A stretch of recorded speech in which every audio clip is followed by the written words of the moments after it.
Hello everyone, कैसे हैं सभी। आशा है आप सभी अच्छे होंगे। तो बेटा आज हम चैप्टर 5 करेंगे। ठीक है, जिसके चैप्टर 5 के हमारे अभ्यास क्वेश्चन रहते हैं। तो आइए देखिए सभी, चैप्टर 5 अभ्यास प्रश्न। ठीक है, तो आज हम क्या करेंगे, अभ्यास प्रश्न। तो देखिए सभी, सबसे पहले है फर्स्ट क्वेश्चन, दिए को किस बात का अभिमान हुआ। ठीक है, हमें क्या बताना कि जो दिया था उसको घमंड हो गया था, अभिमान हो गया था। तो दिए को किस बात का अभिमान हुआ था। देखिए सभी, दिए को इस बात का अभिमान हो गया, घमंड हो गया कि वह सूर्य और चंद्रमा से भी महान है। ठीक है, तो जो दिया होता है वो क्या सोचने लग जाता है कि सिर्फ जो अंधकार है ना, जो अंधेरा होता है उसको सिर्फ मैं ही मिटा सकता हूँ। ठीक है, उसे अभिमान हो गया था और कहता है कि, और अपनी तुलना किससे करता वह, सूर्य और चंद्रमा से करता है। तो कहता है कि दिए को इस बात का अभिमान घमंड हो गया कि वह सूर्य और चंद्रमा से भी महान है। आगे देखिए प्रश्न 2, सूर्य का प्रकाश हमें कब मिलता है। ठीक है, तो ये बताना कि सूर्य का जो प्रकाश होता है, जो प्रकाश है वो हमें कब मिलता है। सूर्य का प्रकाश, प्रकाश मीन्स क्या होता है, रोशनी, हमें केवल दिन के समय ही मिलती है। ठीक है, दिन के समय ही हमें मिल पाता है प्रकाश सूर्य का, जो उसकी रोशनी है वो हमें दिन में ही मिलती है, जैसा कि आप सभी जानते हैं।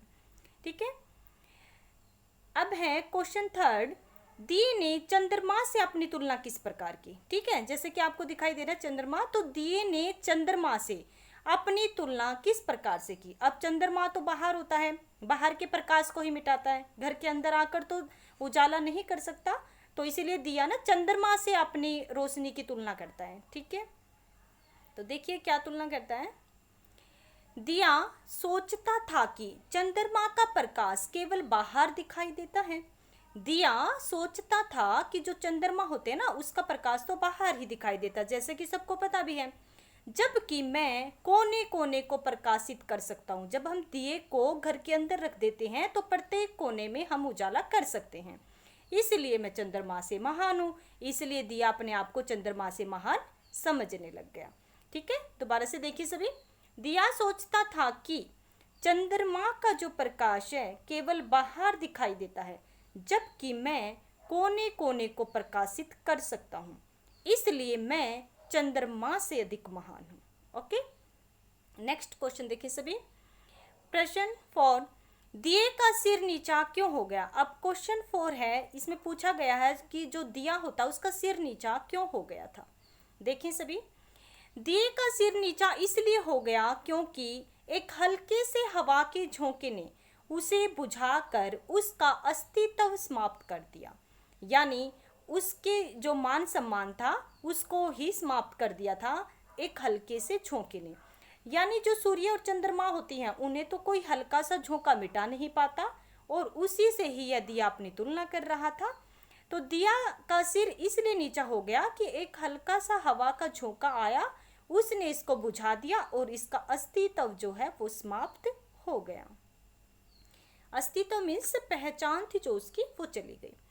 इस कविता से आपको क्या शिक्षा मिलती है।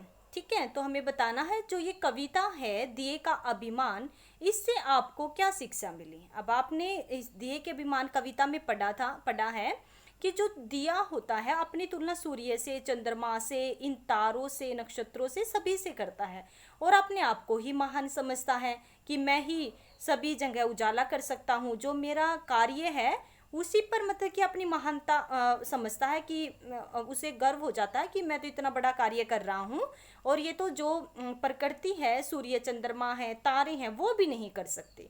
ठीक है, तो वो अभिमान से, घमंड से भरा हुआ था। तो इस कविता से आपको क्या शिक्षा मिलती है, देखिए सभी। इस कविता से हमें यह शिक्षा मिलती है कि हमें कभी भी अहंकार नहीं करना चाहिए। अहंकार मीन्स अभिमान, घमंड। ओके, क्योंकि अहंकार सभी परेशानियों की जड़ है। ओके, तो इस कविता से हमें क्या शिक्षा मिली कि कभी भी अहंकार नहीं करना चाहिए, क्योंकि जो अहंकार है सभी परेशानियों की जड़ है। ठीक है, सभी दुखों की जड़ क्या है, घमंड है, अहंकार है। तो अपने आप पर कभी भी हमें घमंड नहीं करना चाहिए। तो दिए का अभिमान कविता से हमने ये सीखा है कि हम अपने जीवन में कभी भी किसी भी चीज़ पर घमंड नहीं करेंगे। ओके, तो आज ये चैप्टर हमारा कंप्लीट हो चुका। तो ये अभ्यास क्वेश्चन अपनी फिर नोटबुक में राइट करें और लर्न करें। ओके बेटा, थैंक यू।